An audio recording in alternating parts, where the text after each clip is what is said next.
Hello, this is Photography Gamer. Welcome back to the channel. Today I'm reviewing Genesis Alpha 1 for the PS4. Genesis Alpha 1 is a sci-fi survival roguelike developed by Radiation Blue. You assume control of the captain of a Genesis space expedition. The main aim of the game is to find a suitable Genesis planet, which basically means it meets the requirements for human colonization. On your quest through the stars, you have to build, maintain and navigate your ship through hostile alien regions, all whilst maintaining your crew numbers, life support systems and advancing your military capabilities. So what is the game like to play? Well, you start out by selecting your corporation, crew, artifacts and the general galaxy setup. After this you enter the base building screen, as your space station has to be built before you can jump into the action. At first you have to create a greenhouse for life support, but after that you can create corridors, rooms such as workshops, tractor beams and hangars for planetary expeditions. But the choice is yours. It's a pretty cool system as you can just build on the fly, like you can create a corridor and a new room, then 2 seconds later you can walk into that room and get on with managing it. You can customize the ship's color scheme for individual rooms, or you can paint the entire ship with the touch of a button. The game has a user-friendly tutorial system that pops up every time something new occurs. You start out with a small crew of humans, but once you construct a cloning lab and you have enough biomass, you can add to your ranks. Another cool feature is using alien DNA to splice with human DNA to clone and create new hybrid members of your crew. Basically, you have to kill enemy aliens, and then when you kill some, they drop DNA strands. If you hoover those up with your special gadget, you can use them to clone in future. All crew members can be assigned to different rooms, and this is really essential because without the people working in a room, nothing really happens. You can go in manually to speed things up, but if you've got at least one person in there, there will be some progress being made. You can craft new weapons and defensive technologies once you find the necessary plans. These include gun upgrades and some really useful turrets that can strategically be placed around your ship. And you will need these defenses because every time you use your tractor beam or gather resources from a planet, there is a risk an alien will stow away on your ship. At first they may seem like a minor annoyance, but if you let them get settled and lay eggs in the tunnels under the floor, you are in for some massive problems. Because you're in space, and if the circuits get burnt out, whole corridors, rooms and sections of your spaceship will be destroyed, along with everybody in them.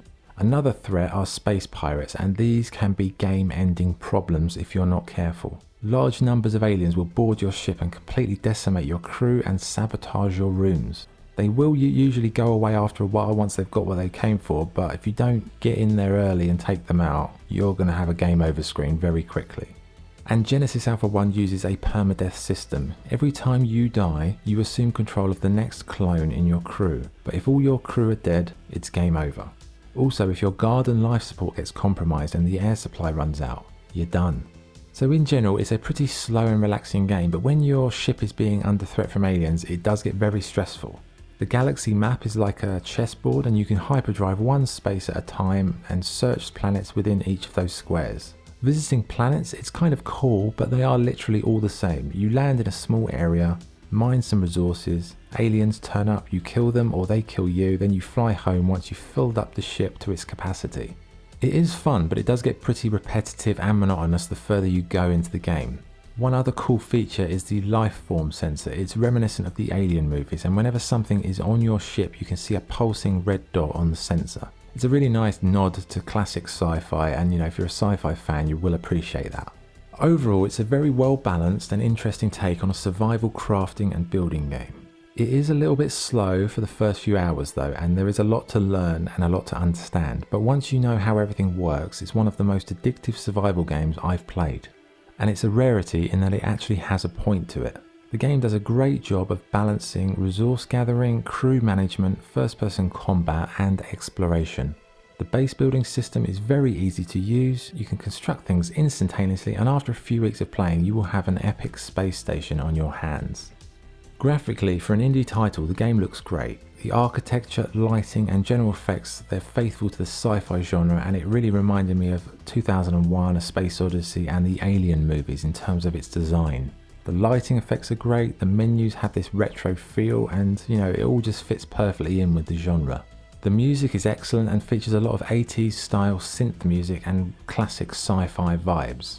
The sound effects are also very good, although some of the weapons do sound a little bit rubbish. The ambience in the spaceship is also very good, and the voice acting of your AI guide really does add to the kind of sci-fi experience.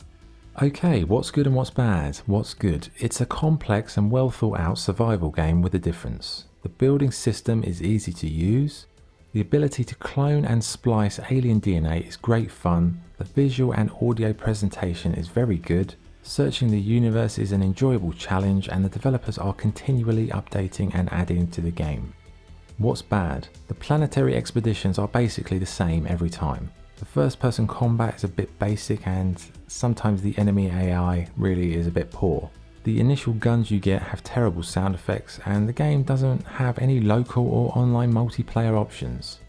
Okay, what is the verdict? Genesis Alpha 1 initially might seem like a bit of an admin heavy snooze fest, but once you get over that initial learning curve, it's a very enjoyable and compelling game. The difficulty is well balanced, as is the way you have to manage your crew, resources and ship to survive long enough to create a Genesis. If you enjoy survival games, sci-fi movies and complex and well thought out resource management games, then you will enjoy this. The permadeath aspect can be a little bit annoying though, especially if you've put a huge amount of time into it. But starting over from scratch isn't so bad, as you've got a lot more knowledge and experience for the next playthrough. I enjoyed it, and if you stick with it, you will be rewarded with a very cool survival game in space. So my score for Genesis Alpha 1 is 8.5 out of 10.